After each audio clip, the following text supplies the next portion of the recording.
భద్రగిరి శిఖరవాసుడు సీతామనోహరుడు శ్రీరామచంద్రుడు. ఆదిదేవుడు భద్రగిరి శిఖరవాసుడు సీతామనోహరుడు శ్రీరామచంద్రుడు. నాతి సీతను గూడి నారదాదులతోడి వీర వెంకట సత్యనారాయణ వ్రతము వేడుకలరగజేయు చూడగా రండి, దేవదేవుని సత్యదేవు పాడండి.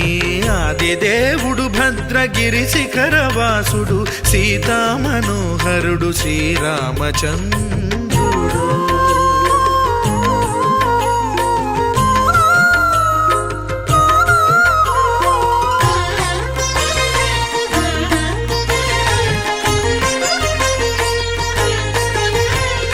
రత్నాకరుని కోర్కె రత్నగిరిపై వెలసే అన్నవరమును దీర్ప అన్నవర క్షేత్రమున.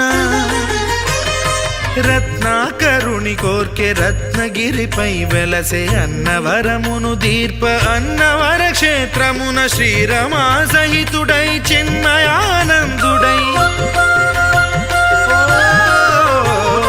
శ్రీరమా సహితుడై చిన్మయానందుడై సర్వచేతన శక్తి సత్యదేవుని మూర్తి. ఆదిదేవుడు భద్రగిరి శిఖరవాసుడు సీతామనోహరుడు శ్రీరామచంద్రుడు.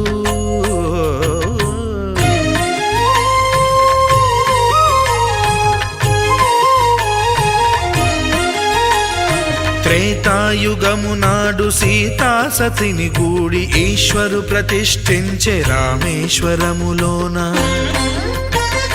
కలియుగములో నేడు కన్నుల కరువు తీర శ్రీరాముడదే సత్యనారాయణుని గొల్సు.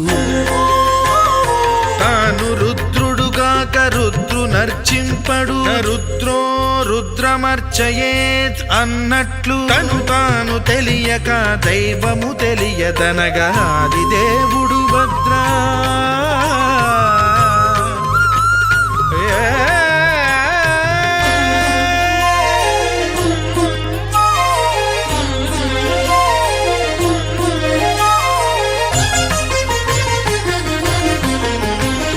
సత్యదేవుని స్వర్ణ ప్రతిమనభిషేకింప 500 నదీ జలములను గుని వచ్చే.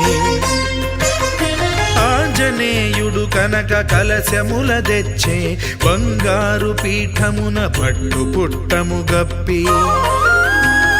ముత్యాలు సవరించి ముందు ముగ్గులు తీర్చి, ముత్యాలు సవరించి ముందు ముగ్గులు తీర్చి, తోరణాలును కూర్చి సామీరి కూర్చుండే. ఆదిదేవుడు భద్రగిరి శిఖరవాసుడు సీతామనోహరుడు శ్రీరామచంద్రుడు.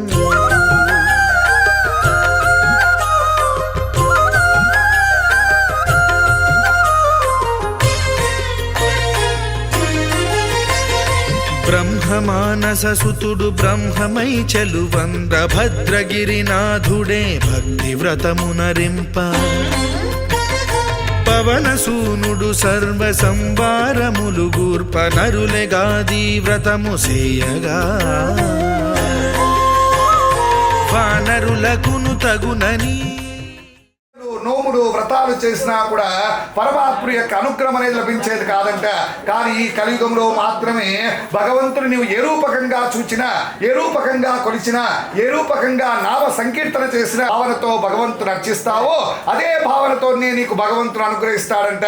కాబట్టి ఈ కలియుగము అనేది భక్తికి చాలా ప్రాధాన్యమైనటువంటి యుగము అని చెప్పొచ్చు. అలాంటి కలియుగంలో మానవుడనే వాడు కామ, క్రోధ, లోభ, మోహ, మద, మాత్సర్యాలకు అలవాటు పడిపోయి అనేకమైనటువంటి పాప కృత్యాలను చేసుకుంటూ ఉన్నారంట.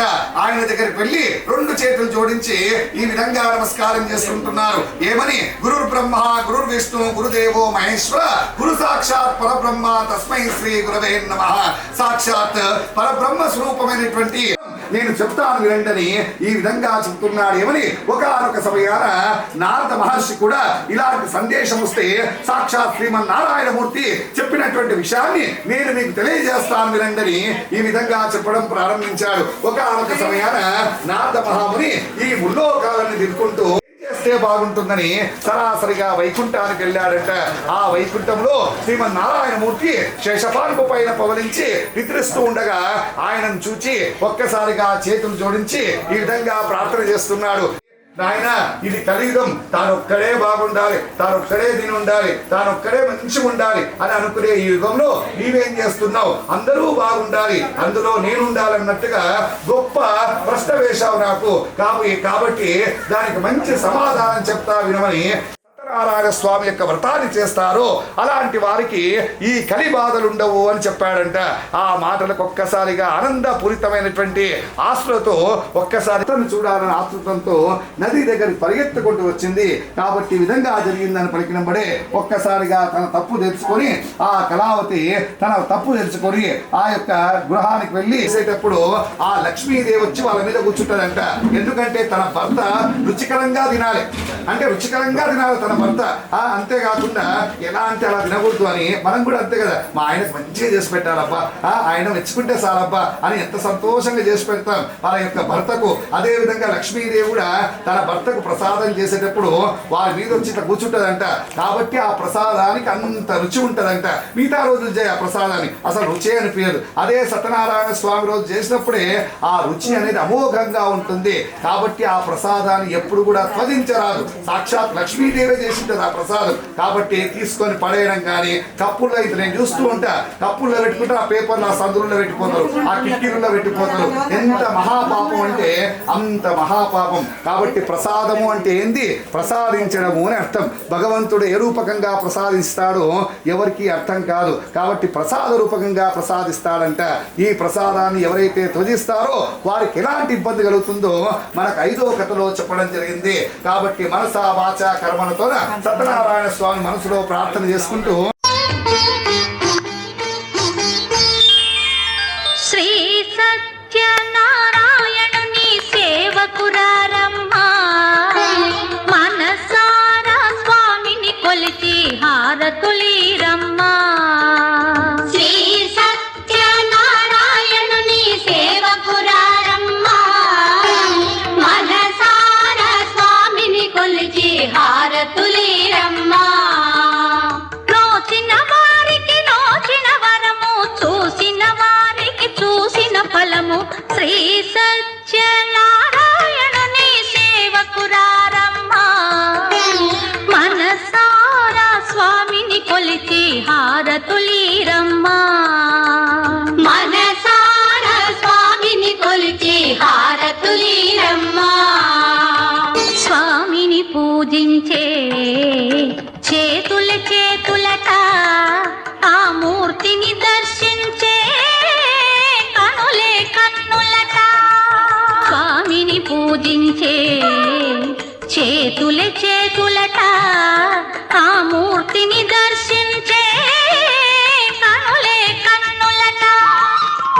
తన కథ వింటే ఎవరికైనా జన్మ తరించునట. శ్రీ సత్యనారాయణుని సేవకురారమ్మా, మనసారా స్వామిని కొలిచి హారతులీరమ్మా. మనసారా స్వామిని కొలిచి హారతులీరమ్మా. ఏ వేళైనా ఏ శుభమైనా కొలిచే దైవం ఈ దైవం. ఏ వేళైనా ఏ శుభమైనా కొలిచే దైవం ఈ దైవం. అన్నవరంలో వెలసిన దైవం, ప్రతి ఇంటికి దైవం. శ్రీ సత్యనారాయణుని సేవకురారమ్మా, మనసారా స్వామిని కొలిచి హారతులీరమ్మా. మనసారా స్వామిని కొలిచి హారతులీరమ్మా. అర్చన చేద్దామా, మనసు అర్పణ చేద్దామా, స్వామికి మదిలోనే కోవెల కడదామా. అర్చన చేద్దామా, మనసు అర్పణ చేద్దామా, స్వామికి